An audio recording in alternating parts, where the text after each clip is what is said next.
आमानकर दृष्टि रे अनेक पर्वपर्वाणीर दिन अनेक उत्सवर दिन सब रही आम जिते जगत रे अच्छु आमर संस्कृति अनुसार अनेक पर्वपर्वाणी दिन सब रही थाए। विवाह दिन समस्ते उल्लसित हुअन्ति आनंदित हुअन्ति। आउ मृत्युर दिन रे कौन सी निज लोक जिते मृत्युवरण करे से दिन समस्ते शोक करते। आउ ठीक से ही परी आउ अनेक पर्वपर्वाणीर दिन रे लोक मैंने आनंदित रुहंती। अनेक विषय सब रही आमर समाज मानक आमर आउ लोक मानक मध्य गोष्ठी मानक मध्य आमोस गाई एक विलापर गीत आम देखू बोली। विलाप कहले कौन आम गत दिन मानक आलोचना करूँ। विलाप कहले क्रंदन ठारू मध्य आउ भयंकर विषय ताहाको बाहुनी बाहुनी कहवा चित्कार करी कहवाटा आउ एही प्रकार भावरे आमोस इस्राएल लोक मानकर निमंते गोटे दिन अच्छी जो दिन कि से निमंते एक अंधकारमय दिन हम आउ कौन कौन सब घटब ए समस्त विषय को से आर्तनाद करी से विलाप करी से चित्कार करी हृदय भांगी करी से लिखुअछंती। कौन पाई आराधना को प्रभु अग्राह्य करुअछंती। कौन पाई बलिदान को प्रभु अग्राह्य करुअछंती। कौन पाई पर्वपर्वाणी को परमेश्वर अग्राह्य करुअछंती। कहउछंती हे इस्राएल तमरे पर्वपर्वाणी को मु घृणा करे। प्रभु जीशु जे दिने मृत्युवरण कले आ मो निमंते से पुनर्जीवित मध्य ही अछंती। एटा कौन पालन करिबा भूल अटे। एटा भूल नुहे ठीक कथा। आम पुनर्बार आनंदित होता ताको मने पकाऊ अलगा किसी विषय नुहे केवल ताको मने पकेबा विषय। जदि प्रभुंकर पुनरुत्थान पर्व आम आनंदित किंतु वास्तव पुनरुत्थान अर्थ कौन आम जाणीनु आउ नुआ ड्रेस पटा पिंधि भोजी भात खाऊचु ताकू परमेश्वर घृणा कर। एथिपाई से कहउछंती जे तुमर पर्वपर्वाणी को मु घृणा करे। तार अर्थ कौन प्रथमे से आमानकर जीवनर परिवर्तन को से आशा करते। आमानकर मनर परिवर्तन को से आशा करते। आमानकर भूल त्रुटि को जानी आम ताको छाड़ी प्रभु को निमंते आम प्रस्तुत हेबु।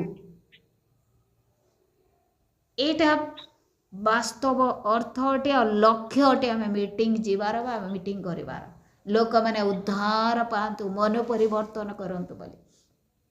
जदि से मीटिंग रे मन परिवर्तन रो किछि नाही जदि से उपासना रे महासभा रे लोक माने किछि शिखिला परि वाक्य को सुनी पारले नाही ताले से महासभा वृथा अटे और से परि महासभा को परमेश्वर घृणा कर।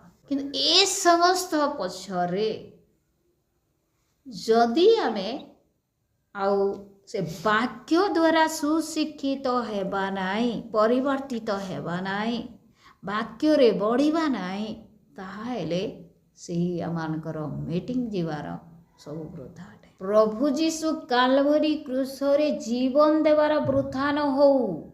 से कहाँ पाई कालवरी क्रूस रे जीवन देले सारा जगतर लोक मान को निमंते आउ सेही लोक माने जेपरी विनष्ट न हेबे एटा होछि तांकर लक्ष्य। चाहे पर्वपर्वाणी रे जोग दियंतु कि न दियंतु से मानकर जीवन परिवर्तन हो जाओ से मानकर मन परिवर्तन हो जाओ से मानकर हृदय परिवर्तन हो जाओ। अधार्मिकता को छाड़ंतु से माने अन्याय को छाड़ती से माने आउ न्याय रे चलंतु धार्मिकता रे चलंतु बोली कहा जाए। 24 पदरे बहुत सुंदर वाक्य लिखा जाए मात्र न्याय विचार जलराशि तुल्य और धार्मिकता प्रबल स्रोत तुल्य बही जाऊ। आमे कौन आम निजर परिवार न्याय विचार करि पारुछु पड़ोसी न्याय विचार करि पारुछु मंडली रे न्याय विचार होउसी। जदि आमर संतान मैंने जिते भूल करुँच अलग लोक अनुयोग कले कि अलग लोक आमको कंप्लेन कले आम कौन करुचु निजर पिला पिलर दोष देखुचु ताकू शासन करुचु ना अलग लोक सहित झगड़ा करुचु। କେଉଁଠି ଆମର ନ୍ୟାୟ ବିଚାର ଅଛି? ଆମେ ଯଦି ପ୍ରଭୁରେ ଅଛୁ ତାହେଲେ ନ୍ୟାୟ ବିଚାର କରିବା।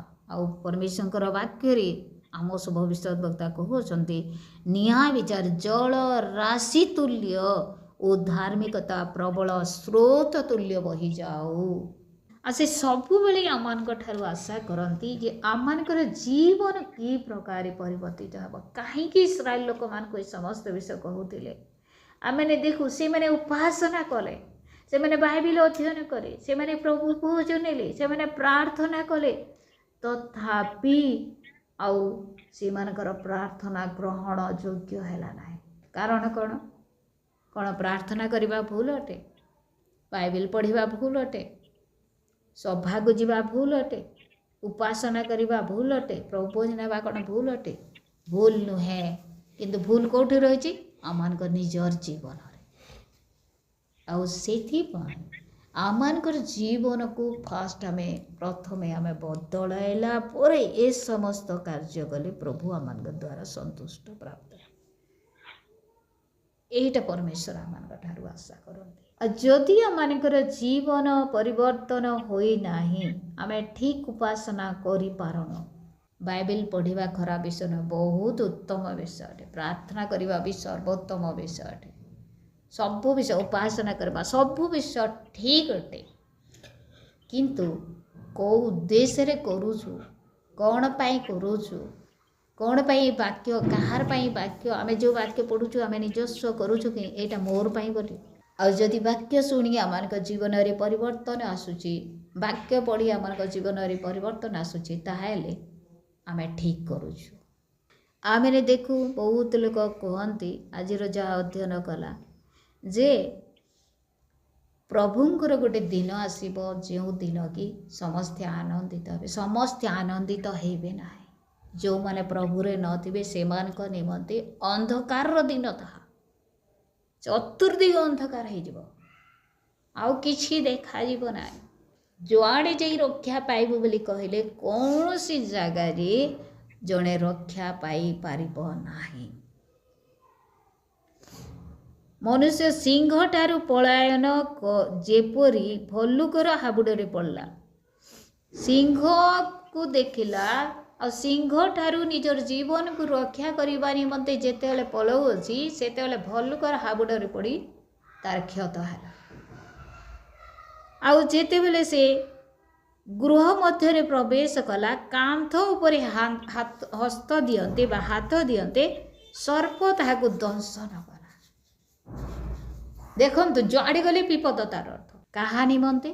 ଧାର୍ମିକ ନିମନ୍ତେ ନୁହେଁ, ଯେଉଁମାନେ ମିଥ୍ୟାର ଉପାସନାକାରୀମାନଙ୍କ ନିମନ୍ତେ, ଯେଉଁମାନେ ବାସ୍ତବରେ ଜୀବନରେ ପରିବର୍ତ୍ତନ ହେଇପାରିନାହାନ୍ତି, ଯେଉଁମାନେ ବାସ୍ତବରେ ପ୍ରଭୁଙ୍କର ଆଉ ସତ୍ୟ ଭାବରେ ଆରାଧନା କରିପାରୁନାହାନ୍ତି, ଯେଉଁମାନେ ପାପକୁ ଛାଡ଼ିବା ନିମନ୍ତେ ଇଚ୍ଛା ପ୍ରକାଶ କରିପାରୁନାହାନ୍ତି, ସେମାନଙ୍କ ନିମନ୍ତେ ସେଦିନ ଅନ୍ଧକାରମୟ ଦିନ ହେବ।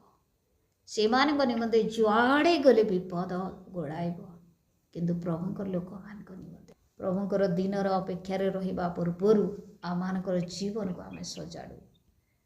ଯେ ପ୍ରକାର ପ୍ରଭୁ ଆମମାନଙ୍କ ଠାରୁ ଉପାସନା ଚାହାନ୍ତି, ଯେ ପ୍ରକାର ପ୍ରାର୍ଥନା କରିବା କଥା, ଯେ ପ୍ରକାର ବାଇବେଲ ପଢ଼ି ବାକ୍ୟକୁ ନିଜର କରିବା କଥା, ନିଜର ଜୀବନରେ ପରିବର୍ତ୍ତନ ଆଣିବା କଥା, ପ୍ରଭୁଙ୍କ ଠାରେ ନିଜର ଭୁଲକୁ, ନିଜର ପାପକୁ ସ୍ୱୀକାର କରି ଛାଡ଼ିବା କଥା,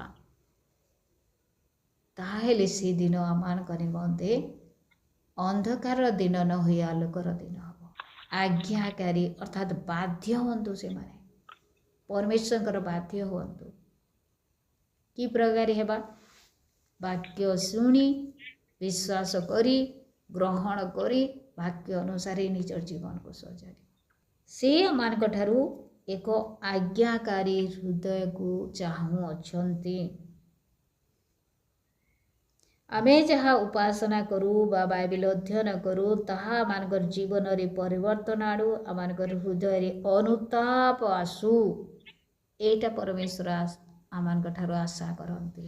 ଆମେ ବାସ୍ତବରେ ପ୍ରଭୁଙ୍କର ଆଉ ଗ୍ରାହ୍ୟର ଗୋଟିଏ ବ୍ୟକ୍ତି ହେଉ, ପ୍ରଭୁ ଆମମାନଙ୍କୁ ଗ୍ରହଣ କରିବାର ଗୋଟେ ବ୍ୟକ୍ତି ହେଉ। କେତେବେଳେ ସେ ଗ୍ରହଣ କରିବେ। ଆମେ ଯେତେବେଳେ ତାଙ୍କ ନିକଟରେ ନମ୍ର ହେବା, ଆମେ ତାଙ୍କ ନିକଟରେ ନତ ହେବା, ଆମର ହୃଦୟକୁ ଭାଙ୍ଗିବା, କହିବା କେଉଁ କେଉଁ ଜାଗାରେ ମୁଁ ଭୁଲ କଲି ପ୍ରଭୁ, এই ସମସ୍ତ ଭୁଲ ମୁଁ କରିଦେଇଛି, ମୋତେ ତୁମେ କ୍ଷମା କର ଆଉ ମୋତେ ସାହାଯ୍ୟ କର ପବିତ୍ର ଆତ୍ମା, ଆଉ ଯେପରି ଭୁଲ ନ କରେ। ପ୍ରଭୁ ଆମମାନଙ୍କ ଠାରୁ ଆମେ ଆଜି କେତେଟା ବିଷୟ ଶିଖିଲା। ପ୍ରଭୁ ଆମମାନଙ୍କ ଠାରୁ ନ୍ୟାୟ ଆଶା କରନ୍ତି, ଧାର୍ମିକତା ଆଶା କରନ୍ତି। ଆମେ ଯେପରି ତାଙ୍କର ଏକ ଆଜ୍ଞାକାରୀ ହେଉ, ସତ୍ୟର ଉପାସକ ହେଉ, ଆମମାନଙ୍କର ହୃଦୟରେ ଅନୁତାପ ଆସୁ, ଆମମାନଙ୍କର ଜୀବନରେ ନୂଆ ବିଷୟ ସବୁ ପ୍ରଭୁଙ୍କର ନିମନ୍ତେ ଲାଳାୟିତ ହୋଇ ନବୀକରଣ ବିଷୟ ଅର୍ଥାତ୍ ନୂଆ ବିଷୟ ସବୁ ଆରମ୍ଭ ହେଉ ପ୍ରଭୁଙ୍କୁ ମହିମା ଦେଲା ପରେ, ଆଉ ପ୍ରଭୁଙ୍କର ଗୌରବ ନିମନ୍ତେ ଆମେ ତାଙ୍କଠାରେ କ'ଣ ହେବା, ନମ୍ର ହେବା, ଆଉ ତାଙ୍କ ଠାରୁ ଯେଉଁ ସମସ୍ତ ଆଶୀର୍ବାଦ ଅଛି ସେ ସମସ୍ତ ଆଶୀର୍ବାଦକୁ ଆମେ ପ୍ରାପ୍ତ ହେଉଥିବା। କିନ୍ତୁ ବାକ୍ୟ ମୋର ପାଇଁ କ'ଣ କହୁଅଛି, ମୋତେ ଏ ବାକ୍ୟ ଆଜି କ'ଣ ଶିକ୍ଷା ଦେଲା, ମୋର ଜୀବନରେ ଏ ବାକ୍ୟ ଅନୁସାରେ କେଉଁଠି ଭୁଲ ଥିଲା, ମୁଁ ତାହା ସଂଶୋଧନ କରିବି ଆଉ ପ୍ରଭୁଙ୍କ ନିମନ୍ତେ ମୁଁ ପ୍ରସ୍ତୁତ ହେବି, ଯେପରିକି ପ୍ରଭୁଙ୍କର ଆଗମନ ଦିନରେ ମୋ ନିମନ୍ତେ ଅନ୍ଧକାରମୟ ଦିନ ନ ହୋଇ ମୋ ନିମନ୍ତେ ଏକ ଆଲୋକର ଦିନ ହେବ, ମୁଁ ପ୍ରଭୁଙ୍କର ସୁସନ୍ତାନ ହେଇପାରିବି। ଏଇଟା ଆମେ ଆଶା କରି ବାଇବେଲ ଅଧ୍ୟୟନ କରିବା କଥା, ପ୍ରଭୁଙ୍କୁ ଭୟ କରି ଆମେ ତାଙ୍କର ଆରାଧନା କରିବା କଥା। ଅଲଗା ଲୋକ ମୋତେ ଦେଖୁଅଛି, ମୁଁ ଯଦି ଆଉ ଗୀତ ଗାଇବି ନାହିଁ ଲୋକ ଖରାପ ଭାବେ, ଏ ପ୍ରକାର ଭାବି ଆମେ ପ୍ରଭୁଙ୍କର ଆରାଧନା କଲେ ତାହା ବୃଥା ଅଟେ। ବାସ୍ତବରେ ଏ ବାକ୍ୟ ଆଜି ଆମମାନଙ୍କୁ ଏଇଟା ଶିକ୍ଷା ଦିଏ, ଆମମାନଙ୍କର ଜୀବନ ବଦଳି ଯାଅ, ଆମମାନଙ୍କର ହୃଦୟ ବଦଳି ଯାଅ, ଆମମାନଙ୍କର ହୃଦୟ ପ୍ରଭୁଙ୍କ ନିମନ୍ତେ ଲାଳାୟିତ ହେଉ, ଆଉ ସତ୍ୟତାରେ ଆମେ ତାଙ୍କର ଉପାସନା କରୁ, ସତ୍ୟତାର ସହିତ ଆମେ ପ୍ରଭୁଙ୍କ ନିକଟରେ ସମର୍ପିତ ହୋଇ ବାକ୍ୟ ଅଧ୍ୟୟନ କରୁ, ଯଦ୍ୱାରା କି ସେ ବାକ୍ୟ ଦ୍ୱାରା ପ୍ରଭୁ ଆମମାନଙ୍କ ସହିତ କଥୋପକଥନ କରିବେ, ଆଉ ବାକ୍ୟକୁ ନିଜସ୍ୱ କରିବା ଦ୍ୱାରା ଆମେ ପ୍ରଭୁଙ୍କର ସୁସନ୍ତାନ ହେଇ ଆଉ ଯେଉଁ ଦିନର ଅପେକ୍ଷାରେ ଆମେ ରହୁଅଛୁ ଅର୍ଥାତ୍ ପ୍ରଭୁଙ୍କର ଦିନରେ ଆମମାନେ ଆଲୋକମୟ ହେଇପାରିବା। ପ୍ରଭୁ ଏ ବାକ୍ୟ ଦେଇ ଆମ ସମସ୍ତଙ୍କୁ ଆଶୀର୍ବାଦ ଏବଂ ଅନୁଗ୍ରହ କରନ୍ତୁ। ଆଉ ଯେତେବେଳେ ଆମେ ଆଉ ଗୋଟେ ବିଷୟ ମନେ ପକାଇ ଦେଉଛି, ଯେତେବେଳେ ଆମେ ଆମମାନଙ୍କର ଜୀବନ ବଦଳିଯିବ, ହୃଦୟ ବଦଳିଯିବ, ଆଉ ସତ୍ୟର ଉପାସକ ହେଇପାରିବା, ସତ୍ୟ ଆତ୍ମାରେ ଆମେ ପରମେଶ୍ୱରଙ୍କର ଉପାସନା କରିପାରିବା, ସେହି ସମୟରେ ଆମେ ଯେଉଁ ପର୍ବପର୍ବାଣି ମଧ୍ୟ ପାଳନ କଲେ ମଧ୍ୟ ପ୍ରଭୁ ସେ ପର୍ବକୁ ଘୃଣା କରୁଅଛୁ ବୋଲି କହିବେ ନାହିଁ। କାରଣ କ'ଣ? ତଦ୍ୱାରା ଆମେ ପ୍ରଭୁଙ୍କର ଗୌରବ କରିବାର ବ୍ୟକ୍ତି ହେଇଯାଇଥିବା।